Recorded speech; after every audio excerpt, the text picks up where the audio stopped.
욥기 1장 13절부터 마지막 절까지. 이제 어제 말씀은 서론적인 이야기, 그리고 첫 번째 시험의 원인에 대한 이야기를 하고 있는데, 오늘 이 본문은 그 결과 어떤 일이 일어났는가 하는 것에 대해서 말씀을 하고 있습니다. 그래서 많은 분들이 이 말씀, 오늘 말씀 때문에 욥기를 어려워해요. 내용이 어려운 것이 아니라 이런 일이 우리의 삶에 닥친다고 하면 나는 어떤 태도를 보여야 하는가, 또는 하나님을 믿는데 이렇게까지 할 수가 있으신가 하는 그런 의문이 우리를 괴롭게 하기 때문에 그렇죠.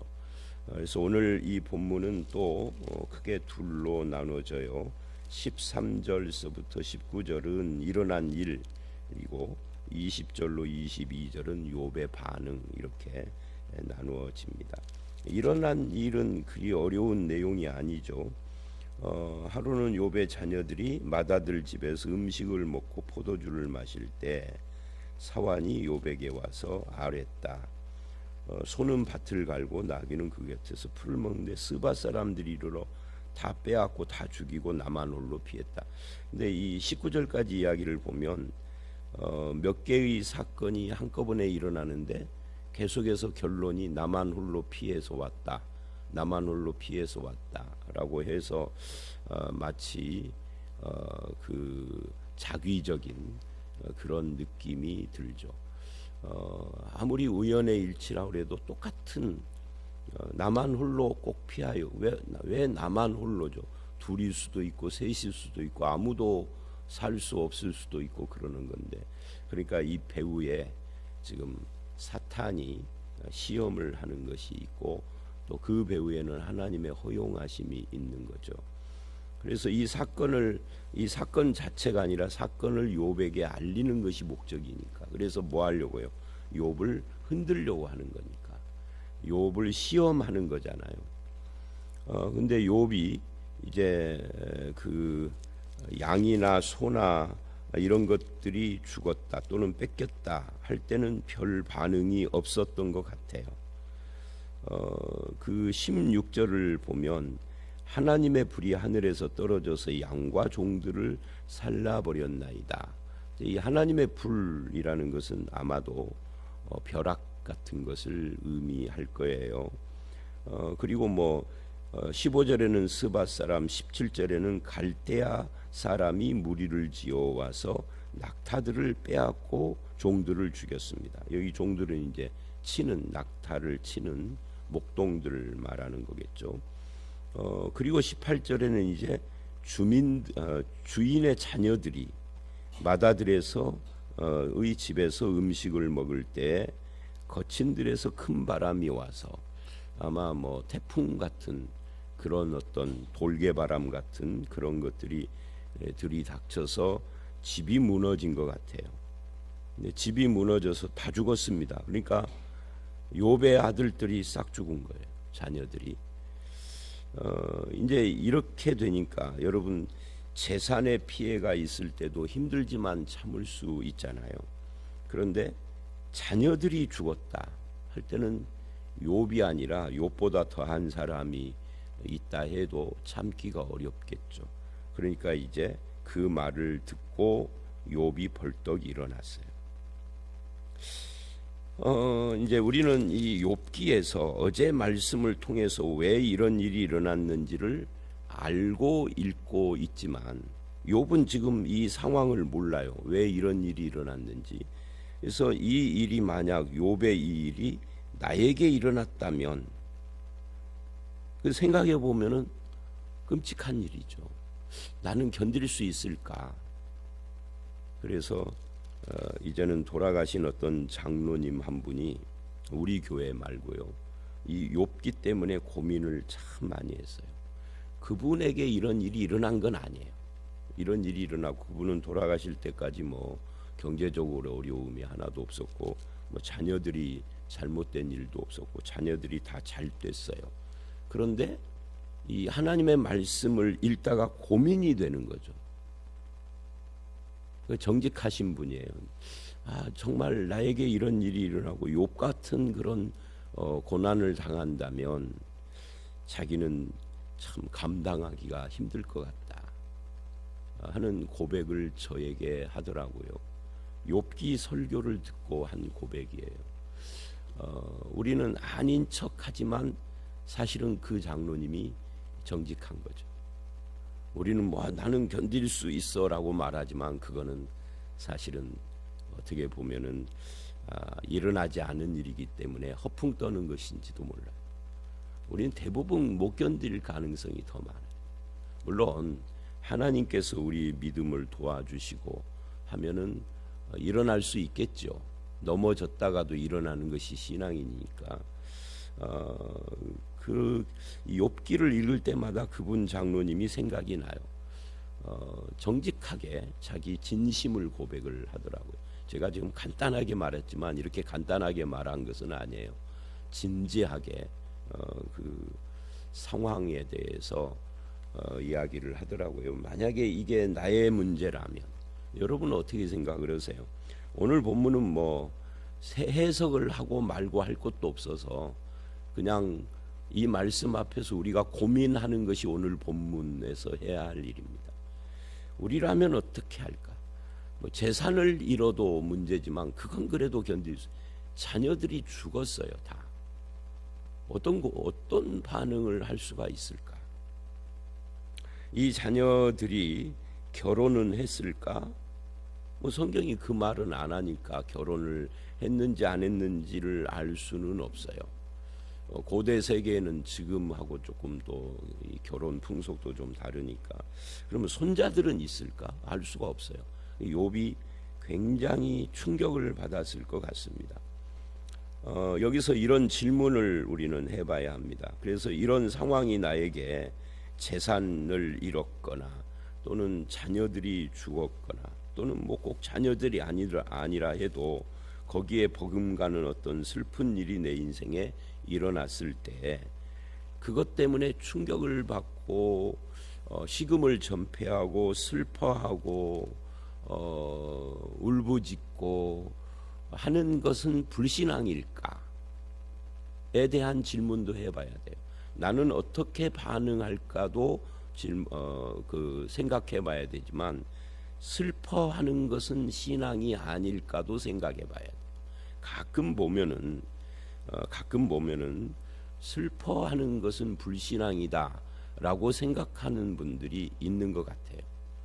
근데 그렇지는 않아요. 슬픈 일을 당해서 슬퍼하는 것은 당연한 것이고 그건 신앙의 문제는 아니에요. 물론 그 슬픔이 영원한 절망으로 이어져서 못 일어나면 문제가 되겠죠. 그러나 슬퍼하는 것은 어떻게 보면 당연한 일이라 그거 가지고 신앙 여부를 이야기를 하는 것은 지나친 거죠. 예를 들면 우리가 장례식이 참 우리 교회는 많은 편이잖아요. 최근에는 그런 장례식이나 그런 것을 잘 많이 보지는 않았습니다. 근데 어떤 경우에는 특히 이제 그 젊어서 돌아가신 조금 나이가 덜 잡수셔서 돌아가신 부모님이나 아니면은 남편이나 아내나 젊어서 돌아가신 그런 가정들을 보면은 엄청난 슬픔을 표현을 장례식 때 하죠. 근데 가끔 그런 분들이 있어요. 울지 말으라고. 울지 말으라고 하면서 뭐 천국 갔어 한다든지 아니면 뭐 하여튼 하나님 믿는 사람은 너무 그러면 안 된다고 한다든지 그게 바른 것일까 하는 고민 한번 해보실 필요가 있습니다. 그런 때는 슬퍼하는 것이 당연한 거고 슬퍼하는 사람을 슬퍼하지 못하게 하는 것이 신앙일까를 생각해 봐야 합니다. 그런 건 아니에요. 예수님도 우셨잖아요. 나사로의 죽음 앞에서. 그럼 예수님 보고 하나님의 아들은 슬퍼하는 거 아닙니다. 옆에서 내가 그런다고 하면 얼마나 웃겨요. 슬픈 일이 있으면 슬퍼하는 것이에요. 화날 일이 있으면 화도 내는 것이 인간이죠.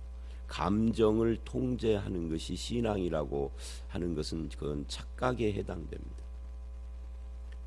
물론 감정을 이제 항상 극단적인 것은 있어요. 감정을 통제하는 것이 신앙은 아니다 하니까 감정을 막 폭발시켜서 막 그래서 슬픔이 절망이 되고 화와 분노가 어떤 행동을 하게 한다든지 지나친 것은 문제가 있겠죠.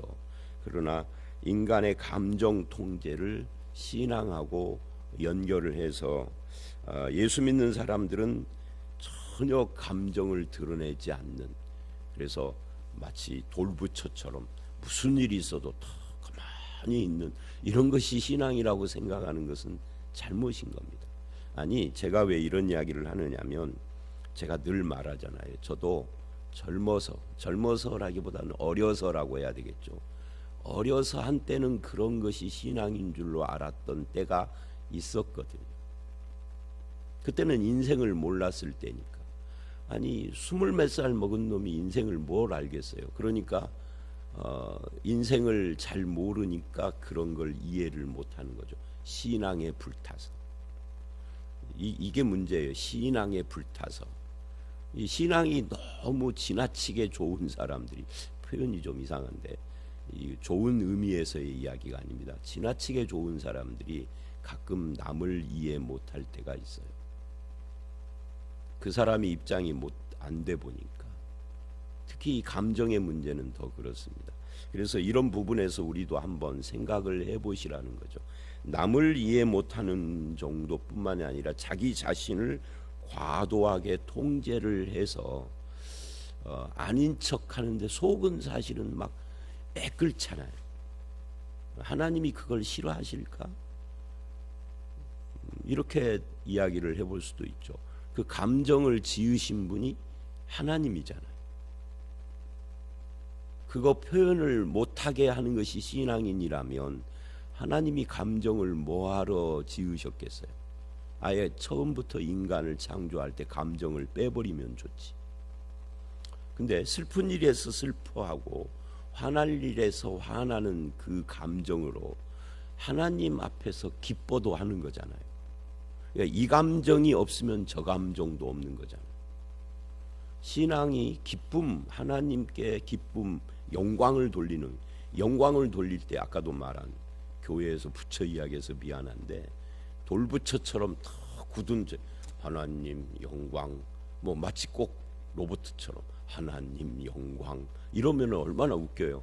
하나님께 영광 오면은 막 안에서 기쁨이 터져야 하는 거지. 그것도 감정이잖아요. 이 감정과 저 감정이 다른 건 아니잖아요.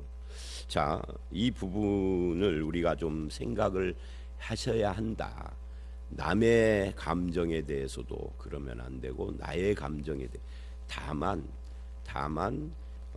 지나치지 않는 절제는 필요하겠죠. 어쨌든 욥은 일어났습니다. 벌떡 일어나, 자기도 모르게 일어나 버린 거겠죠. 그리고 슬픔을 표현을 합니다. 어떻게 표현을 하죠? 20절 겉옷을 찢고, 이 겉옷을 찢는다는 이야기가 성경에는 참 많이 나옵니다. 이 겉옷을 찢는다라는 것이 이게 슬픔의 표현이고 뭐 어떤 때는 회개의 표현이 되기도 하죠. 슬픔의 표현이에요. 겉옷을 찢고 견딜 수가 없는 슬픔을 지금 머리털을 밀고 땅에 엎드려 예배하며. 근데 이게 이제 중요해요. 겉옷을 찢고 머리털을 밀었다라고 하는 것은 슬픔을 표현을 하는 그런 행위라고 할 수 있는데, 그 다음에 이 슬픔을 표현하되 땅에 엎드려 예배했다 이래요. 하나님을, 그러니까 이런 거죠. 이 슬픔의 감정 표현을 사람에게 하거나 또는 누군가 대상도 모르는 무엇을 향해서 막 쏟아내는 그런 것이 아니라 하나님께 솔직하게 내 마음의 감정을 하나님께 표현을 했다는 거죠. 이게 이제 욥이라고 하는 신앙인의 우리와 다른 모습이고 우리도 배워야 할 부분이죠. 그러니까 사람에게 내 속 이야기를 하면은 문제가 될 때가 있어요. 지금 감정 이거하고 상관없이 무엇이든지 간에. 그런데 그것을 똑같은 내용을 하나님께 이야기를 하면은 아무 문제가 안 돼. 하나님 앞에 기도하고 하나님 앞에 털어놓아야 할 것을 사람에게 하는 분들이 참 많아요. 사람에게 하다 보면은 부작용이 생기죠. 내 속은 시원해졌는지 모르지만 상대방이 상처를 받는다든지, 아니면 상처까지는 아니어도 상대방에게 털어놓고 말한 그것이 돌고 돌고 부풀려져서 나중에는 나에게 상처를 준다든지.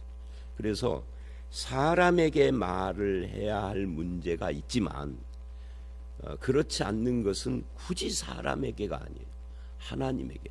하나님에게 내 속을 털어놓는 것은 아무 부작용이 없어요. 하나님께서 들어주시고 내 마음을 치료하시고 위로해 주시고 응답도 해 주시고. 하나님 앞에 해야 합니다. 욥은 그걸 잘 아는 것 같아요. 자기의 슬픔을 사람에게 터뜨리지 않아요. 하나님 앞에. 이게 우리가 배워야 할 부분입니다. 이런 것이 이제 성숙한 신자의 모습이라고 할 수가 있어요. 사람이 감정을 드러내는 것이 죄는 아니다라고 앞에 제가 말을 했죠. 근데 그 감정을 사람들에게 쏟아놓으면 그러면 다툼이 일어나요. 또는 상처를 받아요. 그리고 해결도 안 돼요.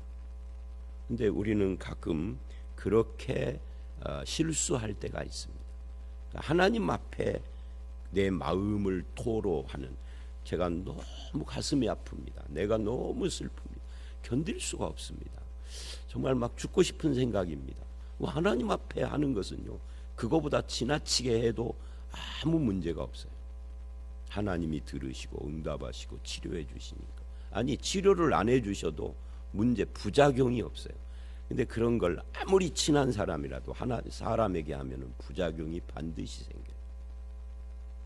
부처 이야기 또 해야 되겠네. 상대방이 돌부처가 아닌 이상, 돌부처는 못 들으니까 내가 그 앞에서 아무리 말을 해도 상처도 없고 뭐 소문도 없고 그래요. 근데 상대방이 돌부처가 아니라 사람이라면 반드시 문제가 생겨요. 그래서 이런 부분들이 우리는 욥이 참 이렇게, 그러니까 또 나에게 질문을 해봅니다. 이렇게 어려운 일을 당했을 때 정말 막 이런 경우가 저의 상태라면 그냥 죽고 싶을 것 같아요. 자식들이 다 죽었다고 그러면. 그런데 이런 경우에 그 슬픔을 표현을 하되 하나님 앞에 예배했다. 이게 가능할까? 나는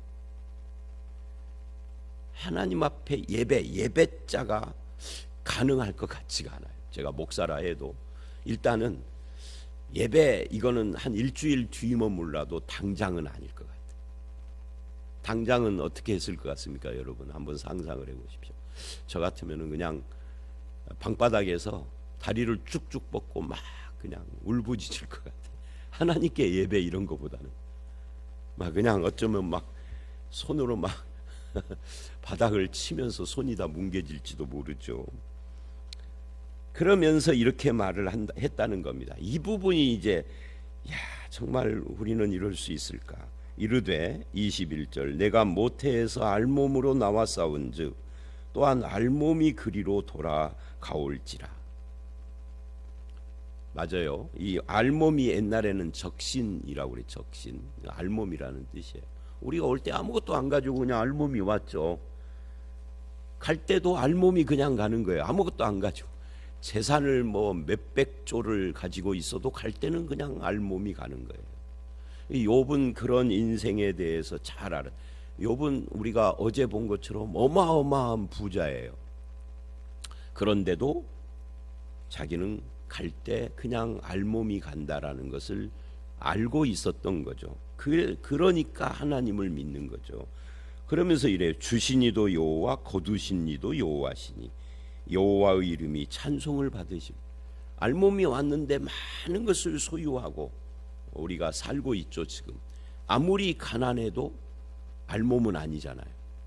아무리 가난해도 그래서 그것이 다 하나님께서 주신 것이다. 그러니 거두어 가시는 하나님 뭐라고 할 수 있겠느냐? 내 자식 주신 분도 하나님이고 데려가신 분도 하나님이시다. 내 재산 주신 분도 하나님, 가져가신 분도 하나님이시다. 근데 이게 머리로는 이해가 돼요. 나에게 안 닥쳤을 때, 욥의 이야기일 때는 이해가 돼요. 근데 내가 닥쳤을 때 이게 내 입에서 나올 수 있을까는, 이거는 미지수예요. 아니, 미지수가 아니라 솔직히 말하면 불가능할 것 같아요. 그러면서 여호와의 이름이 찬송받으실지이다 하고 찬송을 했다는 거예요. 여러분, 그러니까 이제 여기서 갑자기 이제 지금 굉장히 힘든 이야기들을 오늘 새벽에 하는데, 에이, 새벽에 괜히 나왔네 그런 생각을, 사실 이런 본문은 비껴서 나와야 하는데 그럴지도 모르시는데, 갑자기 이제 딴 이야기를 해보십시다. 찬송이라는 것은 그래서 노래가 아니에요. 제가 이 찬양대 헌신 예배 할 때마다 거의 한 10번 헌신 예배를 하면서 제가 만약에 설교를 담당을 했다면 한 그중에 8번 정도는 찬양은 노래가 아니다는 말 했었을 것 같아요. 그죠? 네. 찬양은 노래가 아니에요. 노래를 포함하는 거지. 노래를 포함해서 찬양의 방법은 여러 가지가 있어요. 지금 이 욥이 찬송을 받으실지다 하고 노래했을까요? 찬양, 성가곡집을 펴고? 아니죠. 주신 이도 여호와, 거두신 이도 여호와라고 한 그것이 찬송이라는 거죠. 그것을 하나님이 받으시옵소서 하고 찬송의 반대는 그럼 뭐예요? 원망이죠. 그래서 마지막에 22절, 이 모든 일에 욥이 범죄하지 않고 하나님을 향하여 원망하지 않았다 그러죠. 원망을 할 수도 있잖아요. 어쩌면 원망하는 것이 당연한 거예요. 저 같으면은 일단 이랬을 것 같아요. 하나님을 향해서 원망부터 먼저 하고, 한참을 원망하고 한 일주일, 한 열흘 원망하다가 정신을 차린 뒤에, 근데요 하나님, 이제 뭐 이렇게 된 거 어쩌겠어요, 하나님이 가져가셨는데 하고 한 열흘쯤 지난 뒤에 죄송해요 원망해서 하고, 그때서야 하나님께 찬송을 할 것 같아요. 아마 인간이라면 대부분 저 같지 않을까요? 욥보다는 저 같을 것 같아요. 그래도 신자는 그럴지라도 결국은 하나님을 찬송하고 하나님께서 주시고 가져가셨다라고 하는 것이 신자죠. 끝까지 원망하는 것을 불신자라고 하는 거죠. 신자는 그 부분이 달라요. 그래서 그 통계나 또는 어떤 그 글 같은 것을 보면 그 죽음에 대하여 예를 들면 의사나 간호사나 이런 분들이 죽음을 대하는 환자들에 대한 글을 쓰거나 아니면 통계 같은 것이 있어요. 거기 보면 예수 믿는 사람이 죽음, 그러니까 호스피스 같은 이제 죽음이 거의 확정된 거잖아요. 그 죽음을 쉽게 받아들인대요. 종교가 없는 사람은 끝까지 죽는 그 순간까지 못 받아들이고 막 누군가를 향하여 원망을 한대요.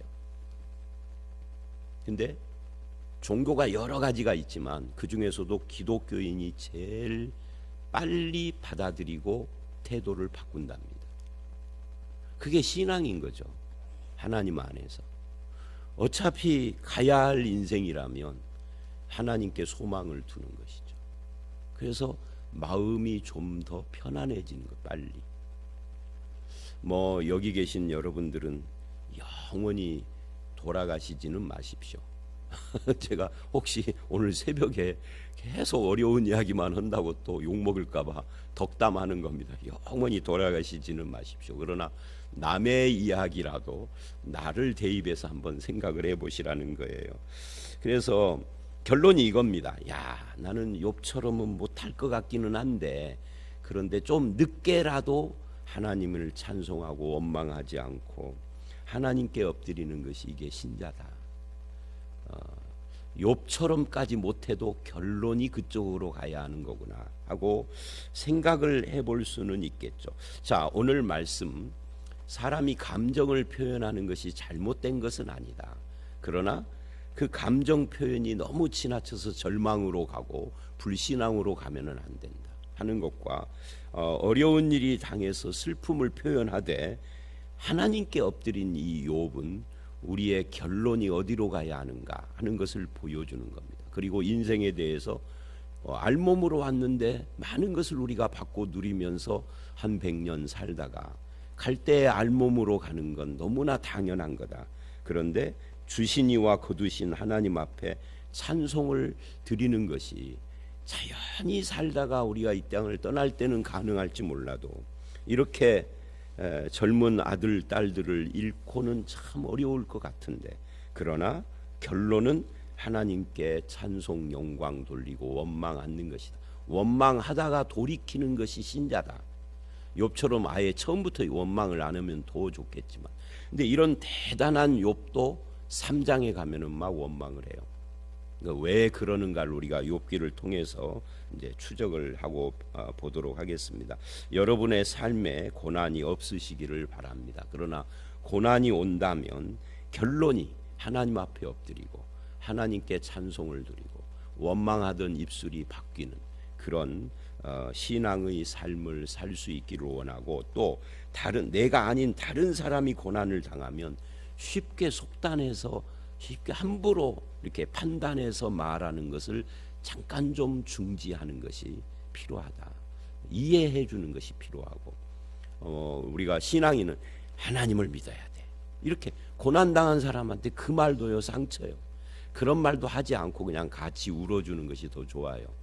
그래서 이 고난이라고 하는 이 주제 앞에서 우리가 한번 신앙을 점검해 보는, 욥기는 이제 고난을 주제로 해서 신자의 태도를 이야기를 하는 거니까, 그래서 바른 믿음의 삶을 살아가며 하나님과 함께 동행하는 저와 여러분들이 다 되시기를 주의 이름으로 축원합니다. 함께 기도합니다. 하나님, 욥이 엄청난 고난으로 재산을 다 잃고 자녀들이 죽는 견딜 수 없는 슬픔을 당하는 것을 봅니다. 그래서 일어나서 겉옷을 찢고 머리털을 밀고 슬픔을 표현하는데, 우리에게도 이런 어려움이 당하여서 슬픔을 표현하는 것이 불신앙은 아니라는 것을 이 시간 점검해 봤습니다. 그러나 신자는 그런 슬픔 중에도 하나님께 엎드려야 하고 원망을 하지 않아야 되지만, 원망이 나올 때에도 결론은 하나님께 찬송과 영광을 돌리는 것이 신자의 삶인 것을 알았습니다. 주님, 이것이 참 힘든 일이지만 그런 믿음의 길을 걸어갈 수 있도록 우리를 붙들어 주시옵고, 주신 이도 여호와 거두신 이도 여호와, 우리가 모태에서 알몸이 나와서 그렇게 돌아간다라는 인생의 이치를 깨닫고, 하나님께서 우리 인생에 많은 것을 주셔서 그것을 누리다가 하나님 품으로 돌아가는 인생길에 늘 주님과 동행하며 믿음으로 승리하는 저희들이 될 수 있도록 인도하여 주시옵소서. 우리들 가운데 지금 고난 중에 있는 이들도 있습니다. 그 고난 당한 형제들을 위로해 주시고, 인간의 위로가 아니라 하늘의 위로만이 참된 위로인 것을 믿사오니 하나님께서 저들의 상처난 마음을 꿰매 주시며 어루만져 주시고 일으켜 주시며 고난 가운데서 해결되는 은혜도 있게 하여 주시옵소서. 예수님 이름으로 기도드려 싸움나이다. 아멘.